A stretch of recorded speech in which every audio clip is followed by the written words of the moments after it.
প্রতিবারই মার সাথে আমার একটুখানি হালকা করে ঝগড়া হয়ে যাই, দেখি গিয়ে এখন যাওয়া যায় কি না। প্রচণ্ড ভিড়। সব থেকে বেস্ট লাগলো আমার। Hello friends, good morning.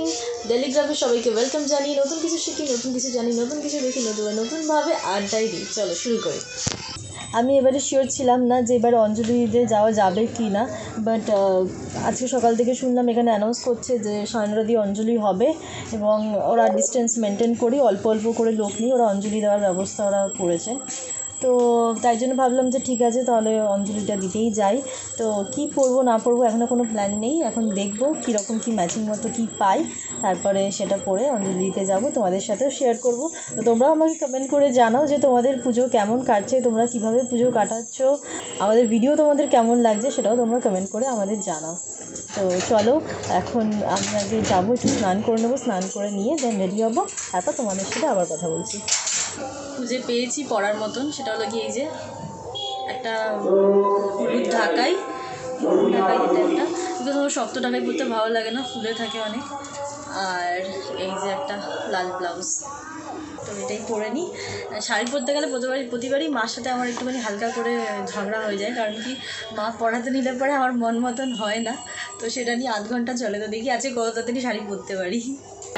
কোনো রকমে তাড়াতাড়ি করে রেডি হয়েছি, এই যে মাও রেডি হয়ে গেছে।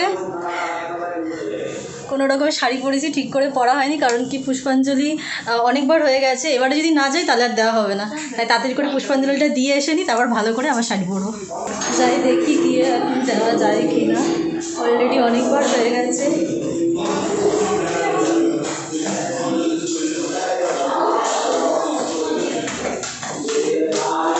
প্রতিবারই এটা হয়, অ্যাকচুয়ালি এটা নতুন কিছু না, প্রতিবারই অষ্টমীর দিন ওঠা লেট হয়ে যায়, আর লেট করে উঠে তারপরে তাড়াহুড়ো লেগে যায়।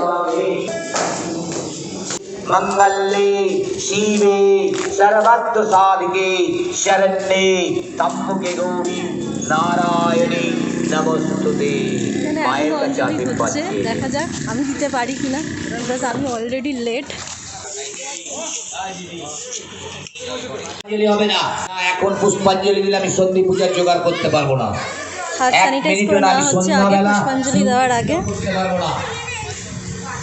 কিন্তু ফুল নিয়ে নিয়েছি, এবার অঞ্জলি দেবো। বন্ধু, শ্রী শ্রী ভগবতী দুর্গায় নমঃ। আমার লোক যাচ্ছে ফুলগুলো গামলায় নিয়ে।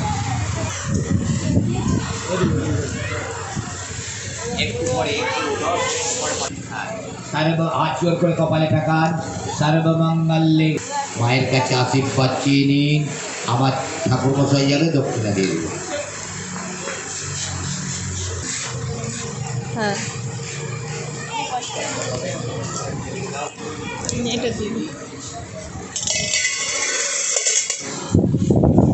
ভীষণই অল্প কিছু লোক নিয়ে ডিস্টেন্স মেনটেন করে সবাই দাঁড়িয়ে অঞ্জলি দেওয়া হলো। খুব বেশি ভিড় নেই, মানে 10-12 জন মিলে অঞ্জলি দিলাম। প্রতিবার যেরকম অনেকে মিলে একসাথে দিই, আর সবাই ডিস্টেন্স মেনটেন করেই দাঁড়ানো হয়েছিল। হ্যাঁ, ভালো আছো? অঞ্জলি দিতে এসে দেখা হয়েছে মার পুরনো বান্ধবীর সাথে।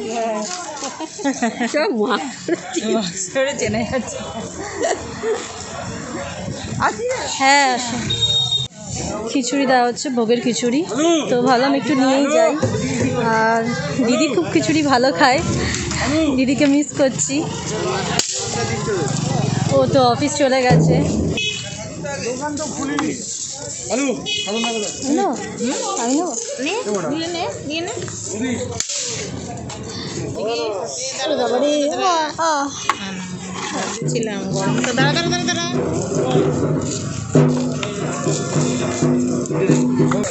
অঞ্জলি দেওয়া হয়ে গেছে, প্লাস সাথে খিচুড়িও নিয়ে নিয়েছি, বাড়িতে এখন খাবো। এবার অঞ্জলি দিয়ে কেমন লাগলো? ভালো হয়েছে, ফাঁকায় ফাঁকায় অঞ্জলি দেওয়া গেল। এবারে এরকম ফাঁকায় এত বছর আমার বিয়ে হয়েছে, 30 বছর, এই প্রথম এইভাবে অঞ্জলি দিলাম। মানে আমরা প্রায় 10-12 জন দাঁড়িয়ে বোধহয় দিয়ে এলাম। হ্যাঁ হ্যাঁ, 10-12 জন। আর মোটামুটি একবারই ওরা অঞ্জলিটা আর কি পুরো মন্ত্রটা, হ্যাঁ 3বারেরটা একবারে হাতে ফুল নিয়ে একবারেই মন্ত্র পড়ে ঠাকুরের পায়ে দিয়ে করতে হচ্ছে। দেওয়া হয়েছে।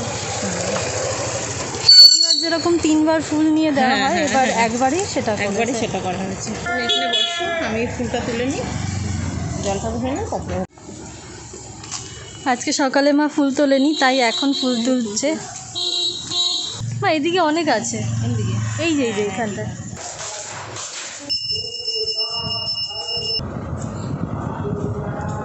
তো তোমরা জানিও যে তোমরা কারা কারা অঞ্জলি দিলে, শাড়ি পরে গেলে, আর আমাকে শাড়ি পরে কেমন লাগছে সেটাও কমেন্ট করে জানিও, আর আমাদের ভিডিও কেমন লাগছে সেটাও কিন্তু জানিও। তো আজকে আমার এরপরে কি প্ল্যান আছে এখনও কোনো ঠিক নেই। দিদি তো নেই, অফিস গেছে, তো অফিস থেকে আসলে পরে দেন আমাদের প্ল্যান হবে কি করা যায়। তো যেটাই হবে তোমরা তো জানতেই পারবে। তো আপাতত এখন বাড়িতেই থাকবো, একটু কাজবাজ করবো এই। দিদি ওয়েট করছে নিচে, তাই তাড়াতাড়ি করে রেডি হয়ে নামলাম। কালকের ভিডিওটা আপলোড দেওয়ার ছিল ষষ্ঠী। আমার চাবি, কালকের ভিডিওটা আপলোড করার ছিল, এই ভিডিওটা আপলোড করে এডিট করে ওটা আপলোড করলাম। দাঁড়িয়ে রয়েছে আমার জন্য।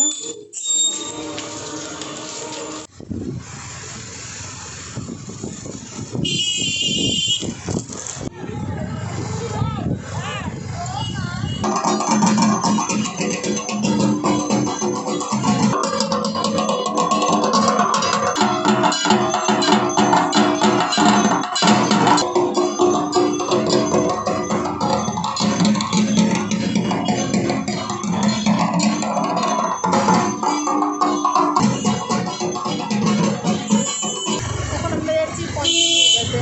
বেরোবো না করে তাও একটু বেরোলাম আমরা, না বেরোলেও একদম ভালো লাগছে না।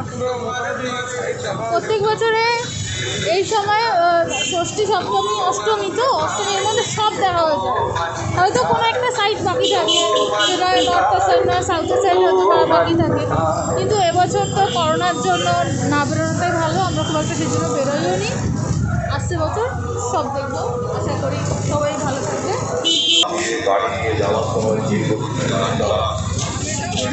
এই তো মাঠের পিছনটা রেখে দেবে।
প্রচণ্ড ভিড়।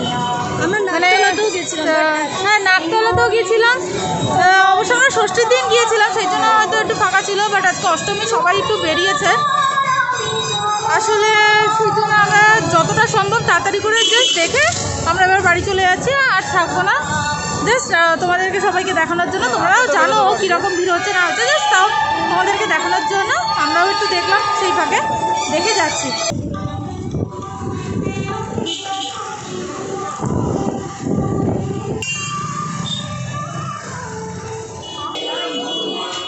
এখানে লাইন রয়েছে।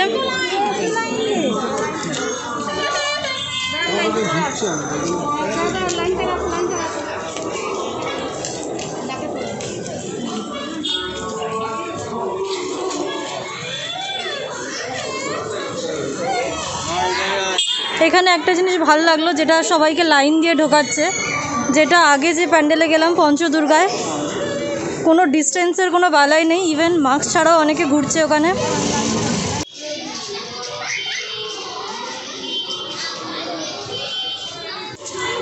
এখান থেকে ঠাকুরটা অল্প অল্প দেখতে পাচ্ছি, খুব সুন্দর ঠাকুর করেছে। এখানেও টেম্পারেচার চেক করছে।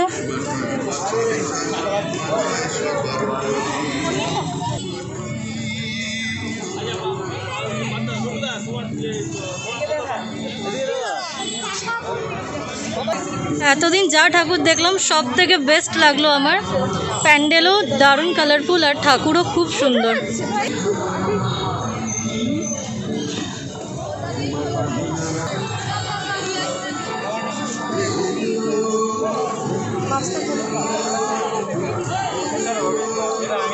এখানে ভিড়ও অনেক কম।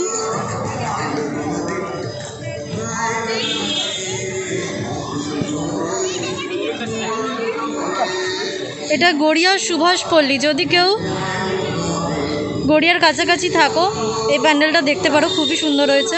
আমরা যে ভিতরে প্যান্ডেলটা দেখলাম ওর থেকে অনেক ভালো। হ্যাঁ, সুভাষপল্লীর প্যান্ডেলটা এর থেকে অনেক ভালো।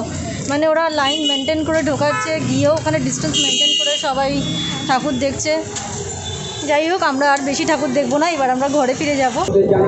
তো চলো সবাইকে good night, sweet dreams, take care. আজকের মতন এখানেই ব্লগটাকে শেষ করব। কালকে আবার নতুন ব্লগে তোমাদের সাথে দেখা হবে, কথা হবে। তো চলো, টাটা।